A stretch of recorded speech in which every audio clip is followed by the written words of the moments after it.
Right, let's begin.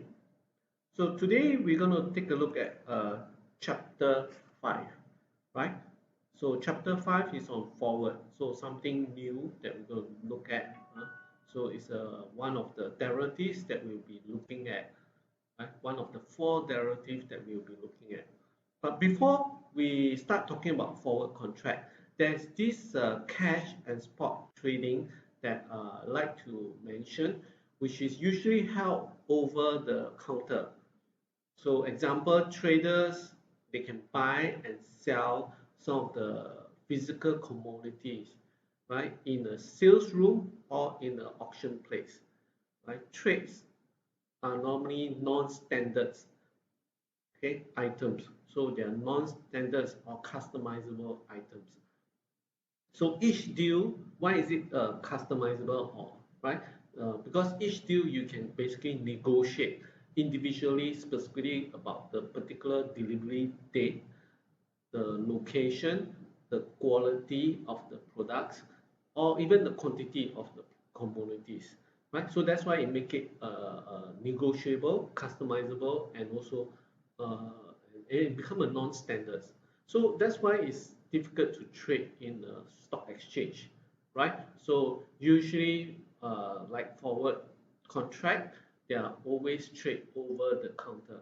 So when we say spot trading, is usually settlements are typically in 1 or 2 days on the spot, okay, and usually settle in cash. So so so the parties has to be clear in this sense, right, on the contract terms, since it's also non-standard. So the contract terms can be very different. So one thing to take note is they have to be careful of the contract terms they use, and there's certain elements of risk involved, especially for all over-the-counters transaction. Right? We're not talking about over the stock exchange. So this is about over the counter, right? So where you can personalize, okay, a contract to your own needs. Okay, FX. Okay, FX is actually Forex. Okay, Forex, foreign exchange currency, right? Where currencies is actually the commodities that is being bought. Let me just switch over to my website. I used to have a website. Let me just go on to the website. Right. So Forex. Okay, Forex is actually foreign exchange market. So it's actually a global decentralized over the counter. So you can see here we have over the counter market, right, for trading of currencies, right? So uh, Sing dollar want to change ringgit, ringgit want to change pound. So we've got all these currencies that's going on, especially when you are doing business overseas, international business, right? So you usually get into this kind of foreign exchange where you sell product to the foreign countries, right? And you will be receiving the foreign currency, right? And you might need to convert it to your own local currencies. So forex changes all the time. So there's the risk again, right? When you do business with any international market, there's always a risk about the currencies that can go stronger or go weaker. Okay, and that might be against you, right? The other one that I like to bring to your attention is actually the spot trade, right? Just now we talked about this spot trade. So spot trade, or known as a spot transaction, refers to purchase or sales of a foreign currency, right? Or any foreign instruments, commodity like the oil, gold, right? But when we talk about spots, we usually refer to instant delivery, such as 1 to 2, 3 days, right, of delivery. So that usually also involves sometimes physical delivery of the products, right? If it's a tangible goods, right? So you can refer to the Wikipedia. So this is the Instopedia, right? Definitions. So FX is foreign exchange currencies, okay, in the markets. Right, back to the forward contract. So forward contract is actually a transaction between the buyer and seller. Again, it's an agreement to deliver something, right, of certain quantity usually specified in the agreement, right, and most important is somewhat in the future date, right. So for example, I want to enter into a forward contract, okay, on delivering some of my crops in 3 months time, right. So that is the future date and what price and what quantity are we going to agree on. So usually the price has to be agreed in advance, right, before the time of delivery. So that essentially is a forward contract. So in a forward contract, we might need to know some of these terminologies like spot price, right, like current price, what's the market price, or the forward price usually stated on the forward contract, and the expiry date that you need to honor, right? And what is the underlying assets, which is in any derivative, there's always the underlying. What is the product are we talking about? Is it the house? Is it the oil, the gold, right? That we typically talk about. So there's the long and short position. So usually there's a buyer. This is the long usually refers to the buyer position and the seller position, right? So in any transaction, there's always a buyer and also a seller, right? And what is the payoff? We also learn about what's the payoff if we go into this contract. Basically, is it a profit or a loss, right? And something to take note in forward contract, you don't have to put a deposit. It's just an agreement. There's no deposit tied to it, but it's just that the contract has to be honored at the expiration, expirations, right? So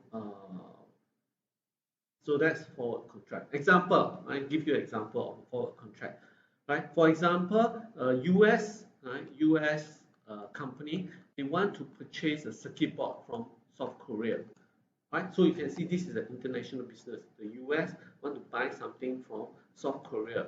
So what's the something is 100,000 of circuit board, right? To be delivered, right? It takes time to manufacture some of this circuit board. Let's say we take 1 year to manufacture, right? And they agreed on the price of 24 won each circuit board, right? So in total, it's basically what the whole contract worth, right? Since 24 times this 100,000 circuit board, right? So the whole contract actually worth 2.4 million won. Okay, so that is the Korean, right? So you have a US company buying something from South Korea. Of course, South Korea might say that, hey, I want to receive the payment in won, right? So that will be the 2.4 million won that you have, the US company have to pay. So the US, they are using US dollars, right? So they might need to convert their US dollar to won. So in the sense, right, at that time of the contract, right, so before that 1 year, so let's say the exchange rate is 1 US to 1,200 won, right? So that's the exchange rate as of current, okay? But that's the exchange rate. But exchange rate, we know, always change, right? Can fluctuate by the daily basis. So 1 year, that's a long time. So anything can happen, right? The US dollar can become stronger, can become weaker. So let's take a look at this scenario. So if at that point of the contract, so the price is actually 2.4 million. So which means what? If you use this exchange rate, right, at that time, so which means the US dollar, it will actually cost the US company actually US $2,000 to get this 100,000 circuit board. Okay, if the South Korean can deliver to it today, as of now, the US basically pay $2,000, okay, for the circuit board, right? That is their cost price. Okay, so that is the $2,000. But like I say, currency change. So there is a risk of these currencies that might fluctuate. Let's say the US dollar become weaker. Let's say we take a look at this scenario. 1 year later, instead of 1 US dollar, that can convert to 1,200 won. Now you have a situation that one US dollar can only change for 1,000 won, right? The US dollar weaker, or either can also be the Korean dollar become stronger, right? Which means that now, okay, with the currency of US getting weaker, the US companies is not going to use 2,000 anymore. He has to fork out $2,400, an increase of $400, right? US $400, right? Just because of what? Not because the circuit breaker or the circuit board price increased, but because the exchange rate has changed, right? So you can see there's this risk there, right? So in view of the US company that the currency of US dollar can be weaker, right? I might have to fork out another 1 year later. I might have to fork out another 400 US dollars, right? This might not be a big amount, but just to show, right? But sometimes you could be buying a very big item. This is just small item, but this just to show you the magnitude, right? Where you have to 1 year later, you because of the exchange rate, I have to fork out another extra $400, right? Of course, 1 year later, it could also the scenario could differ, right? The US could become stronger. Let's say the US could become stronger. US dollar could become stronger, right? So one US dollar, I can actually change 1,400 won. So in this case, the US company actually get the benefits, right? I don't have to fork out more than $2,000 to change to 2.4 million to pay the South Korean, right? So that's so there's a fluctuation. It can be the exchange rate could be better off, could be worse off, but nobody knows. But in order, like in most of the manufacturing company, they prefer to fix a price, right? So that they don't have to be concerned about the price fluctuations, right? So that's moving forward. Let's take a look. So the whole scenario could become like this, right? So right, where you have again this US company, right? US company and the Korean company making the circuit board. So so they have a sales agreement. This is a sales agreement, right? The US can go on and try to establish a forward contract.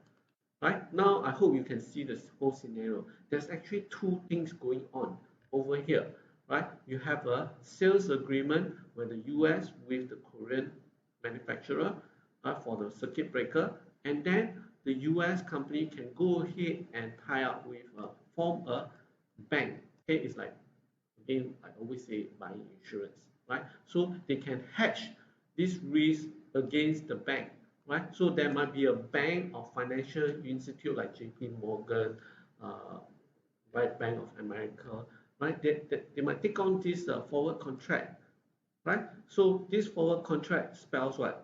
If I give you, okay, US $2,000, you will give me back 2.4 million won.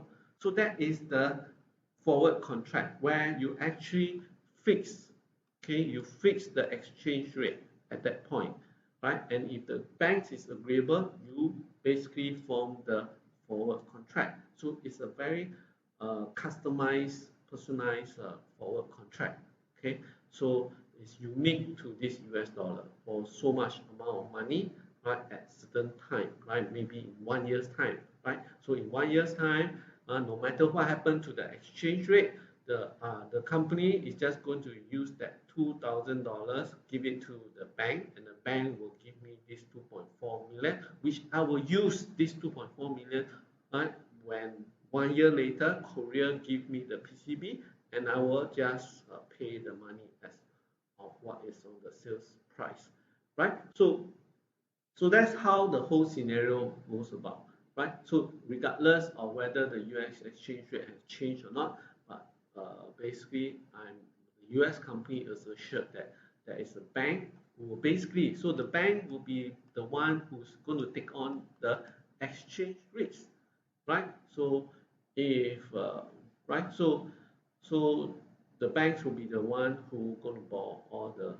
exchange, right? So sometimes the banks could profit, sometimes the bank could make a loss, right? So that's something that the banks will have to evaluate. So now let's look at this long and short position. So just now I mentioned long is something like the buy positions, right? So in this case, the US company is the one that is having the long position. Spot price is basically the current price. The forward is actually the whatever that's in the forward contract. So what's the payoff for the long or the buyer? In this case is the US, right? The US.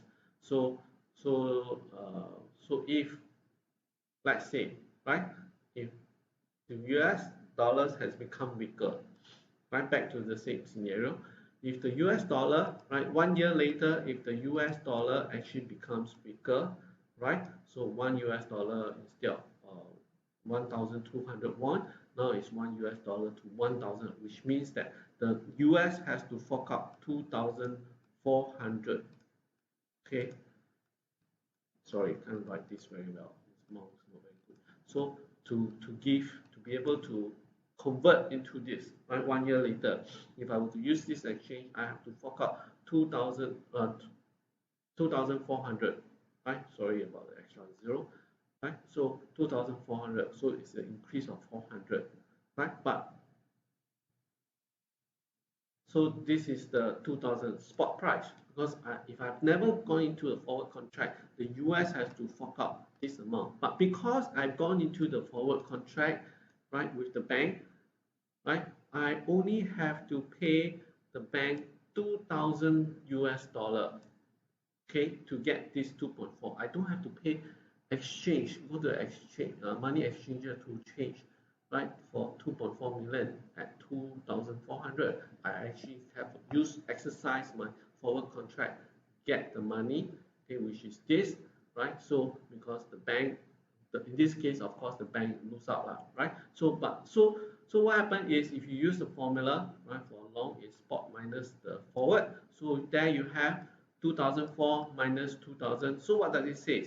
The payoff for US company, the ABC, the payoff is a saving, okay, a saving of $400, right? Instead of having to fork out 2004, now I only fork out 2000, right? The bank will have to fork out the 400. So the banks are the one that is a short position because they are selling the forward contract, right? Like this, the company is actually buying, right? I long for the forward contract, the banks is short the forward contract or sell in a way, right? So the bank payoff, right? So payoff, remember, doesn't mean always has to be profits, right? So in this case, the bank is actually in the short position, it loses $400, right? So in this kind of a transaction, there's always someone who's going to lose, right? So it's not a win-win situation, right? Someone take on the risk. So in this case, the bank took on the wrong risk, right? So they bear the, the exchange rate, right? And they actually lose $400.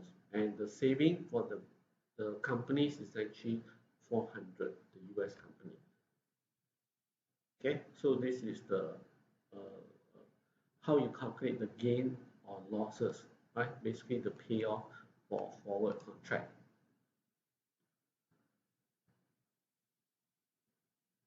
Right, so forward contracts are usually quite commonly used in any energy commodity market, right? Especially when you talk about drillers, the one who drill for oil, drill for crude oil, any other things, natural gas, refineries, industries, consumer, both buyer and seller. They are always like to commit into this forward contract where they can fix the price because the amount is usually transacted or purchased is usually very huge, right? Just like airplane, right? Airplane also consume oil, right? And most of the time, the airplane consume lots of oil, and usually it can cost up to 30% of their operating costs, right? So, and it could last few months. It can last 1 year. It can be 1 year later that I can be able to refine the oil or discover the oil or dig out enough natural gas to sell. So it's always a span of a period. So the period longer it is, the more risky, subjected to more price fluctuation. Spot price of these commodities basically will fluctuate, right? So in order to safeguard on a guaranteed price, that's why forward contract allows them, provide the opportunity for them to have a guaranteed price. So producer, user communities always like to lock down the future income, right? That's very important. They want to lock down the profits, right? So they want to fix the profits. At least when the cost of production could fluctuate, right? The operation cost could fluctuate on the daily basis, monthly basis, right? But they like to fix the cost so they can manage the cost of productions, right? Commodity price are unpredictable and it's very volatile. Just like at this time, nobody can predict that petrol price will actually drop. Now petrol price actually dropped because of the crisis, the virus. Nobody can foresee there's a virus outbreak, and it could cause the whole airline industry to completely shut down. Right? Like if you look at SIA, almost 96% of their airplane is parked in the Changi airport, right?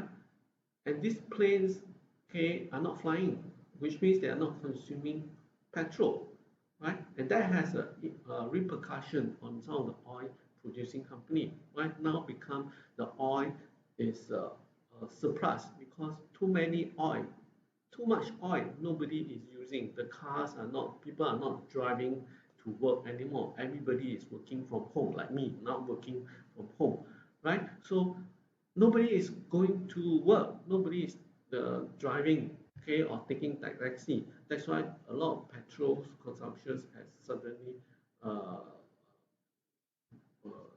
the consumption of petrol is less, right? So petrol become abundant, right? And because of abundance in supply, the demand drop and the price will drop, right? So it's unpredictable as of now. We also not sure when will the petrol price will go up and when can we go back to work, right? In the office. So buyers and seller, not just buyer, not just seller, both parties of these commodities trade, they want to protect themselves against the basis of price volatility, right?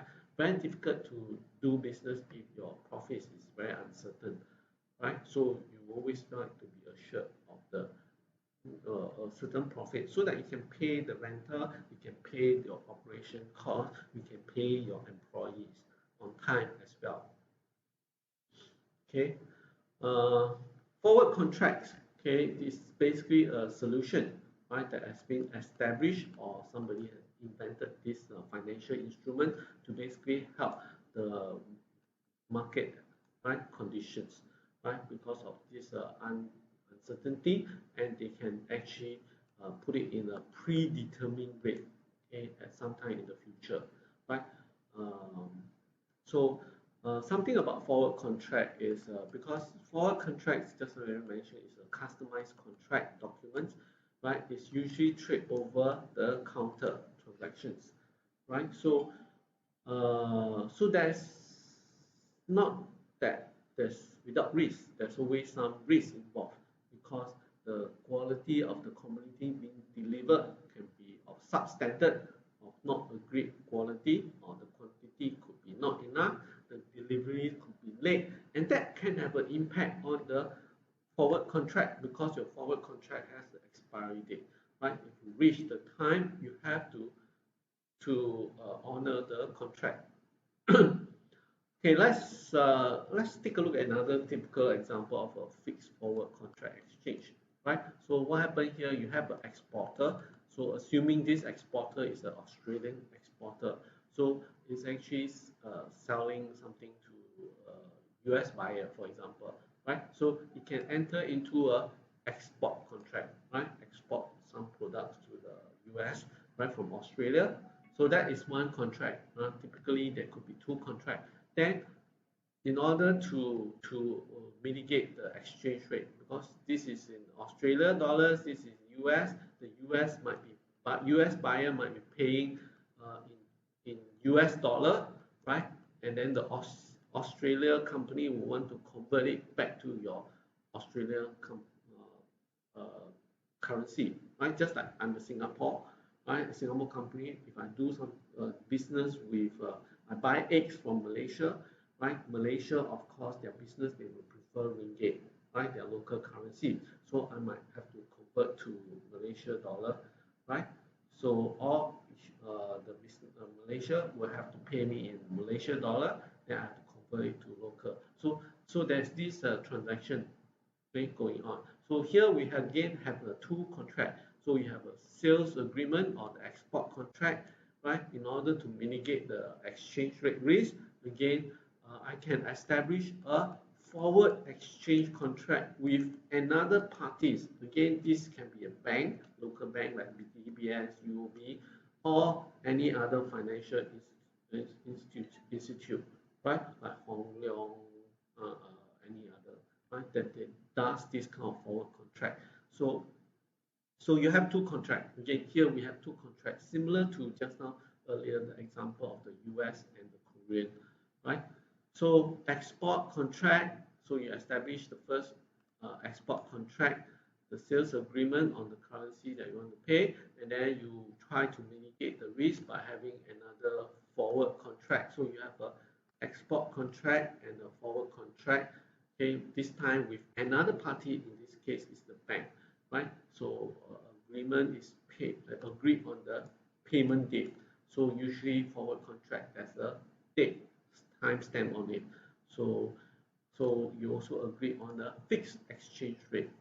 So when the times come, let's say 6 months later, you really export the goods to them, or even 3 months later, right? Then the buyer will basically you invoice them, the invoice, right, the bill to them, and they will make the payment. So you just have to transfer the foreign currency to the bank, and then the bank will, based on the forward contract that is agreed, and then pay you back in the local currency. In this case, it's the Australian dollars, right? The equivalent agreed upon, right? So that's how you mitigate the whole risk. So the exporter will don't have to worry about the fluctuation of the currencies.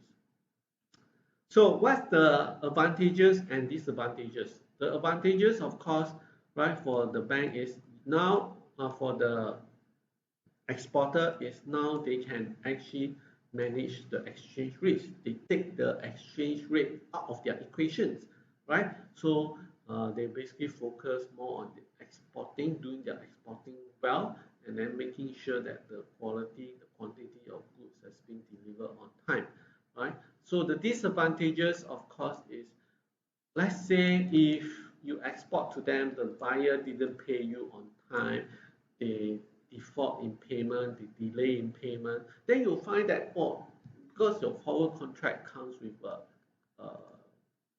date, right, maturity date, then you have to fulfill, right? A forward contract you have to fulfill. So there is a risk that if your buyer didn't pay you on time, right? If this buyer didn't pay you on time, right? It could be, or either you delay the delivery, right? So delay for 1 month or 2 months, right? It could have an impact on your forward contract, right? So which means that your forward contract will have to be exercised at that exchange rate. Whether if this thing doesn't go through, then you will have to proceed and then do the exchange, currency exchange. So that's the disadvantage of having, right, a forward contract, right? Because there's a agreed date that you need to exercise, right? So a forward contract is there's no obligation, right? That you can there's obligation that you need to commit. I'm sorry, you need to commit. So it's an obligation, right? So you don't have the options. So unlike the options that we will talk later, right? So forward contract exercise a varieties of underlying assets. So metal, energy, interest rate, exchange rate. We all talked about this before. These are the basis of the derivative, right? Based on certain value products. right? And it can also be based on money, right? We have been talking about logging the interest rate. So if you are interested in locking down the interest rate, then you can work on this forward rate agreement, right? Forward rate agreement. So this is what we have been talking about, right? So if you want to borrow $1 million, okay, the interest rate is this. You want to fix it, right? But interest rate always float, right? Always this is a floating rate, can always go up and down. So in order to fix the interest rate, right, for 6 months later, right, from today, you can actually go into fixing the interest rate, fix the interest rate using a forward rate agreement. Okay. So forward contract is not tradable at the stock exchange. That's what we already said. It's only done over the counter, right? Why? Why cannot be done on the stock exchange? Simply because it's not a standard, right? So it's not that standard things are you can actually buy online easily. But if it's a customized table, customized chairs, very different. Instead of four-leg chair, it's only a three-legged chair, right? So not many people will want, right? So non-standard items usually you don't find buyer or seller easily, right? So usually it's done over the counter. It's not so easy to sell off or trade off, right? So forward contract, take note, is also normally not non-negotiable, right? Which means that it has to go through. The obligation is you have to fulfill whatever that is stated in the agreement, right? And there's no initial payment, okay, for this contract. Okay, so forward price always fluctuate with the underlying assets, right? So they derive from the underlying cash price, right? So usually if the cash price of the underlying assets goes down, the underlying price goes down, the forward price will also go down. Example, right? If there's a surplus, it's a commodity, okay, expected in the future, right? The forward price will basically fall because if the future, okay, commodity, the commodity in the future, there's a surplus, great demand, right? The demand is the supply is a lot, okay, the demand is lower, so which means what? The price will fall, okay, for the underlying. So same thing, the forward price for your forward contract for this particular underlying asset will also expected to fall below the spot price, the current price, the market price, basically the market price at that instant, right? Because of surplus in commodity where there isn't a lot of demand, right? Price will have to fall in order to attract more demands. Right? On the same thing, on the other hand, if the commodity predicted in the future is short of supply, right? When the demand is high, right, the price will goes up, right? So forward price will goes up together with the underlying assets. Okay, so they are proportional.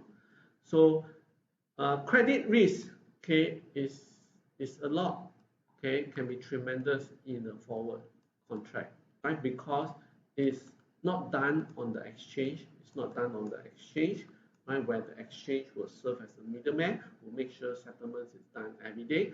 But in over the counter, okay, is basically you don't have somebody like a watchdog to watch over it, right? So there's a certain risk involved. Okay. Advantages and disadvantages. The main advantages, of course, in the forward contract is we have been talking about so much. Is basically it's trying to fix a price in the future date, right? The disadvantage, of course, it could move the other way.